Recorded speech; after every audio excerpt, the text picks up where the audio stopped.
மக்களே வணக்கம். இந்த எக்ஸிட் போலுன்னு சொல்லிட்டு இன்னைக்கு ஒரு கருத்து கணிப்பு வந்துச்சு. ஆளாளுக்கு ஒவ்வொன்று பேசுறாங்க. ஒரு கருத்து கணிப்புன்னு சொல்லி சொன்னா அது வந்து ஒரு 10 ஏஜென்சி எடுத்து இந்த கருத்து கணிப்பு பண்றாங்க. எல்லாரும் ஒரே கருத்து தானே சொல்லியிருக்கணும். ஆளாளுக்கு ஒரு கருத்து. டிஎம்கே 145 வின் பண்ணோம், 125 வின் பண்ணோம், ஏடிஎம்கே 55 தான் வின் பண்ணோம். அதுக்கப்புறம் நாம் தமிழர் கட்சி 18ல இருந்து 25 தான் வின் பண்ணோம். இஷ்டத்துக்கு வாய் இருக்குங்கிறதுக்கு அடிச்சு விட்டுறது. ஆனா நம்ம பொதுப்படையா மக்கள்கிட்ட கேட்டு ஒரு 10 பேர்கிட்ட கேட்டா 8 பேர் நாங்க வந்து தாவைக்காக்கு போட்டோம்னு சொல்லி சொல்றாங்க. அப்போ நீங்க எல்லாருமே இது கருத்து கணிப்பா இல்ல கடுப்புல எடுத்த திணிப்பாங்கிறது எங்களுக்கு தெரிய மாட்டேங்குது. அதுலயே இந்த பாண்டே ரங்கராஜ் பாண்டேன்னு ஒரு கபோதி, இவரெல்லாம் நெறியாளர்னு சொல்றதுக்கே வெக்கமா இருக்கு மக்களே. கண்டிப்பா ஒரு நெறியாளர்னா அவங்க வந்து தன்னுடைய கடமை தவறாம ஒரு நேர்மையா சொல்றதுதான், நேர்மையான கருத்துக்களை தைரியமா சொல்றதுக்கு பேர் தான் நெறியாளர்கள்னு சொல்லுவாங்க.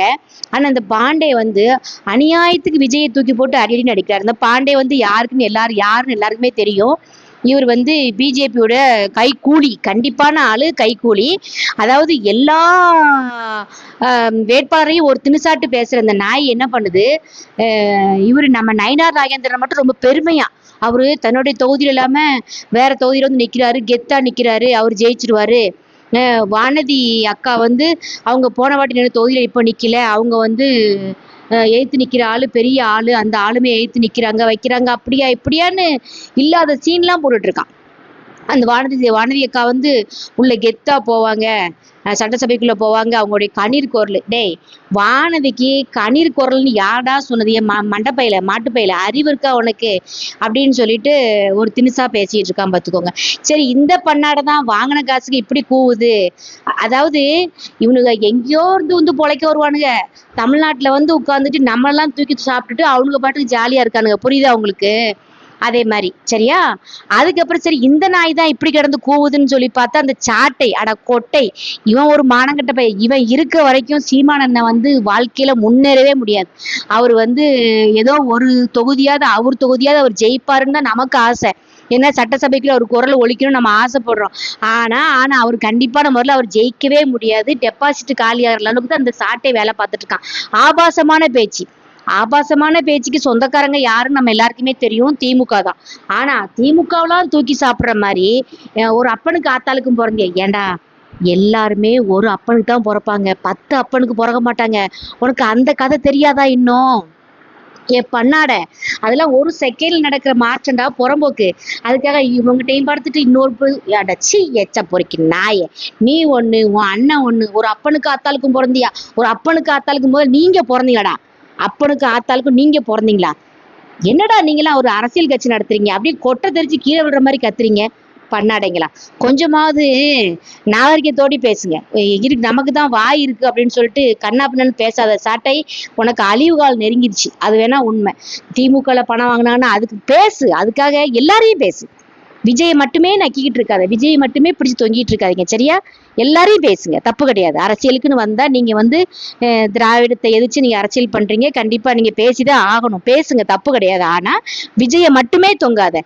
விஜய் வந்து நடிகன்றிய சீமான் யாருடா? டேய் பொறுக்கி சாட்டை, பொம்பளை பொறுக்கி நாயே, திருட்டு நாயே, குடிகார நாயே, மொல்ல மாதிரி நாயே, யாரு சீமான்? யார்? நடிகர் இல்லையா? இப்போ வரைக்கும் அவர் நடிச்சிட்டு இருக்காரா புறம்போக்கு?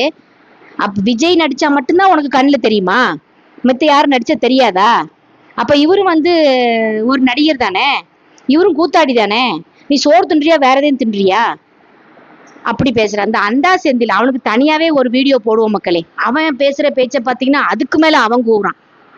ஏண்டா, உங்களுக்கு எல்லாம் சொந்தமா உழைச்சிலாம் திங்க முடியாதா?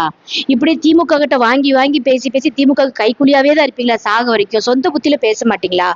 உங்களுக்குன்னு ஒரு நியாய தர்மமே இருக்காதா? அதாவது அவர் பாட்டுக்கு வந்தாரு, அவர் பாட்டு நீங்க அரசியல் பண்ண விட்டுருந்தீங்கன்னா ஒரு பிரச்சனை இல்லை.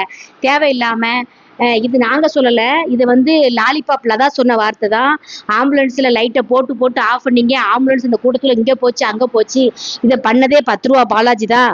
ஏ 10 ரூபா பாலாஜி, நீ வந்து போலீஸ் அரெஸ்ட் பண்ணும்போது நீ வேனுக்குள்ள கடந்து ட்ரௌசர்ல உச்சா போனியே, பேண்ட்ல உச்சா போனியே, 10 ரூபா பாலாஜி உச்சா பாலாஜின்னு சொல்லி சொன்னது நாங்க சொல்லல. இப்போ கூட்டணி வச்சுக்கிட்டு கொஞ்சிக்கிட்டு இருக்காங்கல்ல, அந்த லாலிபாப்ல தான் சொல்லுச்சு. சரியா? ஃபர்ஸ்ட் அங்க போய் வாய் அடைங்க. கரூர் சம்பவத்துக்கு முழுக்க முழுக்க காரணம் யாருன்னு சொன்னா நாங்க சொல்லல. ஃபர்ஸ்ட் லாலிபாப் லதா தான் சொல்லுச்சு கரூர் சம்பவத்துக்கு காரணம் நம்ம உச்சா பாலாஜின்னு சொல்லி சொன்னது அந்த அம்மா தான் சொல்லுச்சு. முடிஞ்சு அங்க போய் கேட்டுக்கோ. அந்த அம்மா தான் சொல்லுது சட்ட ஒழுங்கு சரியில்லை, பெண்களுக்கு பாதுகாப்பு இல்லை, போதை மருந்துகள் அதிகமா நடமாடுது தமிழ்நாட்டுல, எங்க அண்ணா ஆட்சியில வேற என்ன குறை சொல்ல முடியும் அப்படின்னு கேட்டது அந்த அம்மா தான். முடிஞ்ச அந்த அம்மா, அந்த வீர பெண்மணி, சிங்க பெண்மணி, அந்த அம்மாவை போய் கேட்டுக்கோ. சரியா? எங்ககிட்ட வராதிங்க நீங்க. சும்மா போட்டு தொட்டதுக்கும் விஜய் விஜய் தற்கூரி அணிலு.